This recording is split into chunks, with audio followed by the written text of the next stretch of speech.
श्री शिवाय नमस्तुभ्यम। आप सबको पता होगा कि आज से पूज्य गुरु जी की जो कथा है जिसका नाम है श्री वेत्रवत्री शिव महापुराण की कथा, विदिशा मध्य प्रदेश का आज पहला दिन था। और आज की कथा में गुरु जी ने बहुत ही प्यारी प्यारी बातें बताई, जिसमें सबसे पहले बताया कि सावन में कितने बेलपत्र हमें चढ़ाने चाहिए महादेव के शिवलिंग के ऊपर, जिससे उनकी कृपा हमारे ऊपर तो रहे, साथ ही साथ हमारे परिवार के ऊपर भी रहे।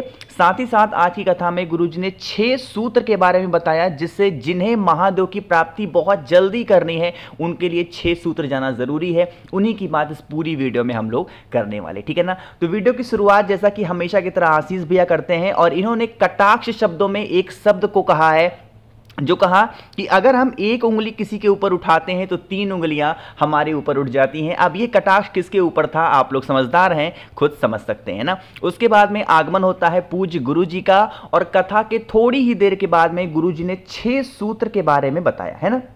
उन्हीं 6 सूत्र को हम लोग समझेंगे।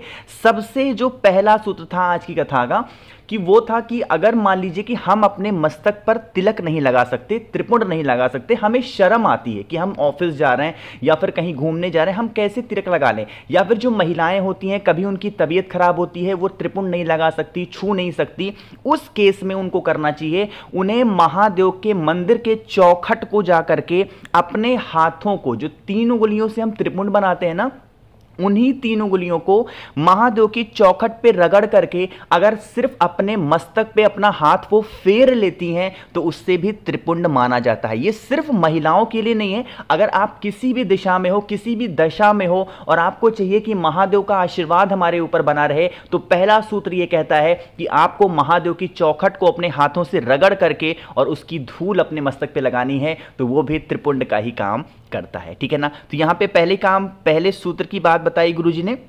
दूसरा जो सूत्र है वो था कि महादेव के शिवलिंग के ऊपर 1 लोटा जल, और वो 1 लोटा जल मंदिर का नहीं होना चाहिए, है ना। कहां का होगा, ये हमेशा जब भी मैं उपाय बताता हूं आपको मैं समझाता हूं कि वो जल कहां का होगा, आपके घर का होगा। जब भी कोई सिचुएशन आपके घर में खराब चले, कोई भी प्रॉब्लम आपके घर में आ जाए, आप 1 लोटा जल भरो, उसको चुपचाप जाकर के महादेव के शिवलिंग के ऊपर अगर आप समर्पित कर देते हैं, जीवन की जो तकलीफें होंगी, प्रॉब्लम्स होंगी, वो सारी तकलीफें आपकी खत्म जरूर होंगी। तो ये बात होती है 2 सूत्री कार्यक्रम की।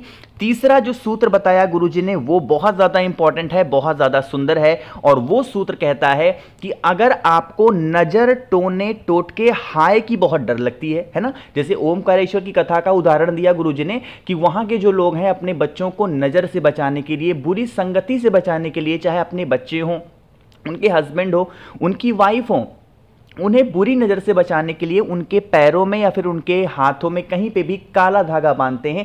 उसके स्थान पर अगर हम अपने बच्चों के गले में तुलसी माला या फिर रुद्राक्ष पहना देते हैं, तो जीवन की कभी कोई भी नज़र, टोने, टोटके, हाय उस बच्चे को या फिर उस व्यक्ति को नहीं लग सकते। इतनी अच्छी ताकत होती है, इतनी बड़ी ताकत होती है तुलसी माला की और रुद्राक्ष की। काफ़ी लोग परेशान थे, क्या भैया रुद्राक्ष की माला हमने पहन रखी है तो क्या तुलसी की माला भी पहन सकते हैं। तो आज ये डाउट भी पूज्य गुरुजी ने अपनी कथा में दूर कर दिया कि हम अपने बच्चों को तुलसी की माला भी पहना सकते हैं, साथ ही साथ रुद्राक्ष की माला भी पहना सकते हैं। इसका कोई दोष नहीं है, साथ ही साथ इसके फायदे ही हैं कि हमारे बच्चे सही दिशा में आगे बढ़ेंगे, ठीक है ना।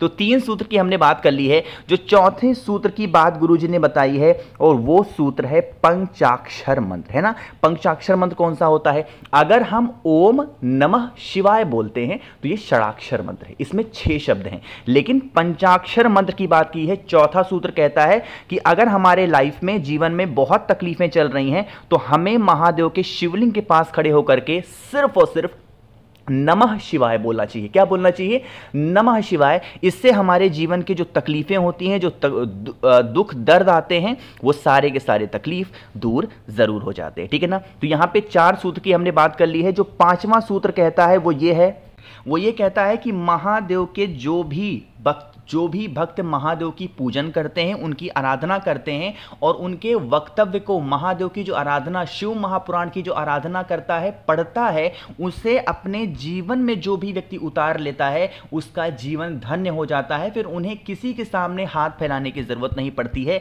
ये कहता है जो 6वां सूत्र बताता है, 5वां जो सूत्र मैंने आपको बताया वो ये है। तो आज की कथा का जो आखिरी सूत्र और छठवां सूत्र है वो ये कहता है कि जो भी भक्त, जो भी महादेव का भक्त या फिर किसी भी जाति धर्म संप्रदाय का भक्त अगर शिव महापुराण की कथा में जाकर के बैठ जाता है और वहां शिव महापुराण की कथा पंडाल में बैठ करके सुन लेता है तो उसका जीवन धन्य हो जाता है और उनकी कई पीढ़ियां धन्य हो जाती हैं। जीवन में कभी उन्हें कभी कोई कष्ट नहीं आ सकता, कभी उन्हें कोई तकलीफें नहीं आ सकती। तो ये 6 सूत्र की बातें आज गुरुजी ने कथा के शुरुआत में ही आधे घंटे में बता दी, ठीक है ना। तो ये 6 सूत्र की तो हमने बात कर ली है। अब आप लोगों ने जो थंबनेल पे देखा कि हमें सावन के महीने में कितने बेलपत्र समर्पित करने चाहिए, जिसकी बात आज पूज्य गुरुजी ने अपनी कथा में बताई। देखो यहां पे कुछ संकल्प लेने की बात बताई है। सबसे पहले हम लोग बात करते हैं कितने बेलपत्र चढ़ाने चाहिए। अगर आप एक बेलपत्र सावन के महीने में या फिर कभी भी महादेव के शिवलिंग के ऊपर समर्पित करते हैं तो उसके लिए आपको कम से कम सावन के महीने में एक बेल के वृक्ष का जो रोपण है वो हमें करना चाहिए, तब जाकर के आप हकदार होते हो एक बेलपत्र को चढ़ाने के लिए। कुछ लोग कहते हैं कि सावन के महीने में हमें 101 बेलपत्र चढ़ाना चाहिए, 501 बेलपत्र चढ़ाना चाहिए या फिर 1.25 लाख बेलपत्र चढ़ाना चाहिए। तो यह नियम तब काम करेगा जब आप सावन के महीने में 101 बेल वृक्ष के पेड़ का रोपण करोगे, तब आप उसके सक्षम माने जाओगे कि आप 101 बेलपत्र चढ़ा सकते हैं, तभी महादेव उस बेलपत्र को स्वीकार करेंगे। लेकिन अगर मान लीजिए आपने कभी जीवन में एक बेलपत्र कहीं पे भी, पूरी दुनिया में कहीं पे भी एक बेलपत्र लगा दिया और वो बेल का पौधा बड़ा हो गया और उसमें ढेर सारे पत्ते निकल आए हैं, तो वो बेल का पत्ता आप बिल्कुल चाहे 1 चढ़ा दो, 1.25 लाख चढ़ा दो या 50,000 चढ़ा दो, फिर कोई तकलीफें नहीं है। महादेव आपका सारा बेलपत्र स्वीकार करेंगे, आपकी मनोकामना पूरी करेंगे। ऐसा जरूरी नहीं है कि आपने बहुत पहले लगा रखा है, वो पेड़ बड़ा हो गया तो भी आप हकदार नहीं हो, अभी ही लगाना नहीं। आपने जीवन में कभी भी एक बेल वृक्ष का पौधा लगाया होगा और उसका अगर बेल वृक्ष बड़ा हो गया है, खूब सारे पत्ते आ गए हैं, तो आप बिल्कुल सक्षम है कितने भी बेल वृक्ष, बेल के पत्ते महादेव के शिवलिंग के ऊपर आप समर्पित कर दो। 1 चढ़ाओ, 100 चढ़ाओ, 50 चढ़ाओ, 101 चढ़ाओ, कोई दिक्कत नहीं है, ठीक है ना। समझ में आई बात। और संकल्प की भी बात पूज्य गुरुजी ने बताई है कि इस पृथ्वी पे रहने वाले हर एक सनातन धर्म, हर एक मनुष्य का यह कर्तव्य है कि इस सावन के महीने में कम से कम एक बेल वृक्ष का पौधा उन्हें जरूर रोपण करना चाहिए, जिससे आने वाली पीढ़ियां दर पीढ़ियां जो भी उनके लगाए हुए बेलपत्र से एक भी पत्ते को तोड़ करके महादेव के शिवलिंग के ऊपर समर्पित करेगा तो उसका पुण्य जो व्यक्ति बेल का पौधा लगाया होगा उसे संपूर्ण रूप से मिलेगा, ठीक है ना। तो आप सभी को संकल्प याद रखना है। सावन का महीना 22 जुलाई से स्टार्ट हो रहा है और आप सभी लोगों को एक बेल वृक्ष का पौधा अपने घर पे के पास में या फिर किसी भी नदी, तालाब, सरोवर, कुआं, बावड़ी के पास में जरूर लगाना चाहिए, ठीक है ना। समझ रहे मेरी बात को। अब बात करते हैं कि 1 जुलाई को पड़ रहा है सोमवार का बहुत ही विशेष सा दिन। एक छोटे से उपाय की बात करते हैं जो कि आप सभी को सोमवार की तिथि पे करने चाहिए। सबसे पहला, स्क्रीन पे आप सभी को सिर्फ एक ही उपाय की बात करेंगे। स्क्रीन पे आप सभी को चावल के बहुत सारे दाने दिख रहे हैं। हम सभी लोगों को 7 चावल के दाने लेने हैं जो कहीं से खंडित ना हो, टूटे हुए ना हो, बहुत ही प्यारे से, सुंदर से, ठीक।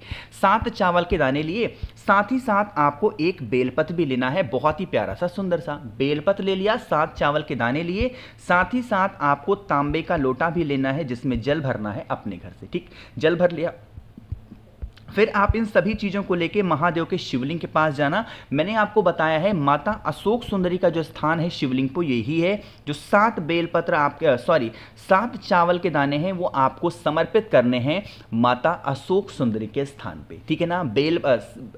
जो चावल के दाने होंगे यहाँ समर्पित करेंगे और जो बेलपत्र होगी वो आपको महादेव के शिवलिंग के ऊपर समर्पित करनी है। और फिर 1 लोटा शुद्ध जल तांबे के लोटे से श्री शिवाय नमस्तुभ्यम का जप करते हुए अगर आपने समर्पित कर दिया, जो भी तकलीफें, जो भी प्रॉब्लम्स आपकी चल रही होंगी वो सारी समस्या महादेव दूर जरूर कर देंगे। बरसों पुरानी आपकी मनोकामना पूरी जरूर होगी। तो आज की कथा में साथ ही साथ जो भी मुझे समझ में आया कथा के दौरान गुरुजी के द्वारा, उस बात को मैंने आप सभी को बताया है। वीडियो पसंद आई हो ज़्यादा से ज़्यादा लोगों तक शेयर करिएगा। मेरे जितने भी भाई बहन आवाज़ मेरी पहली बार सुन रहे हैं, चैनल को सब्सक्राइब करिएगा और वीडियो को आप सभी को लाइक करना है। श्री शिवाय नमस्तुभ्यम।